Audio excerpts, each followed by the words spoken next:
انتقال فرما گئے اور انہوں نے مجھ سے پہلی سی محبت، میرے محبوب، مجھ سے پہلی سی محبت نہ مانگ جیسے کمال اور لیجنڈری کلام بھی لکھے، تو آپ کو ذرا یہ سنواتے ہیں. چلیں جی، اسی کے ساتھ بریک لیتے ہیں، بریک کے بعد واپس آئیں گے.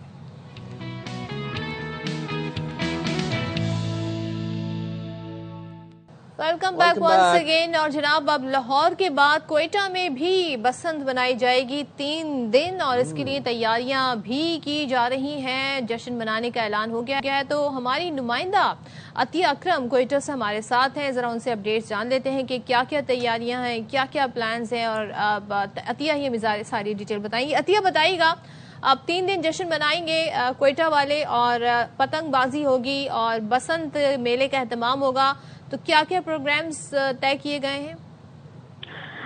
جی بالکل صدف، اگر کوئٹہ میں ہم بسنت کی بات کر لیں تو باقاعدہ حکومتی طور پر تو کوئی ایسا اعلان نہیں ہوا، لیکن جو پتنگ ایسوسی ایشن ہے ان کی جانب سے ہمیشہ کی طرح یہ ہے کہ 3 روزہ تہوار جو ہے وہ جوش و جذبے کے ساتھ منایا جائے گا. اس میں مختلف جو مالز ہیں اور جگہ ہیں وہاں پر میدانوں میں پتنگ بازی ہوگی، موسیقی بھی ہوگی، مقامی ثقافتی سرگرمیاں بھی منعقد کی جائیں گی.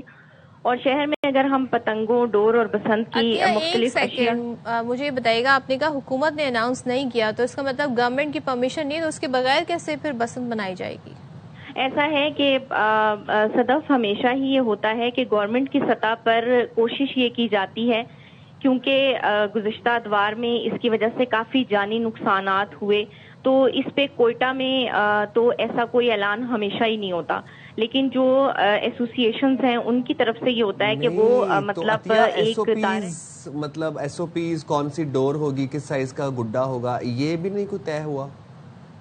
نہیں سائم، اس قسم کی کوئی چیز بھی ابھی تک جو ہے منظر عام پر نہیں آئی. گورنمنٹ نے اس حوالے سے ایک یہ کیا ہے کہ جی حفاظتی اقدامات کے حوالے سے جو ہے وہ ایس ایس پی آپریشن نے ایک جو ہے وہ ہدایت نامہ جاری کیا ہے کہ کوئٹہ کے شہری جو ہے وہ بسنت اگر منا رہے ہیں تو وہ پرامن انداز میں منائیں. بسنت کے دوران شہری ہوائی فائرنگ سے مکمل اجتناب کریں، اور 2.5 ڈور، کیمیکل، ملا مانجا اور خطرناک ڈور کے استعمال سے بھی گریز کریں، اور اس کے ساتھ ایسی سرگرمیوں سے پرہیز کریں جن سے قیمتی جانوں کو خطرہ لاحق ہو سکتا ہے.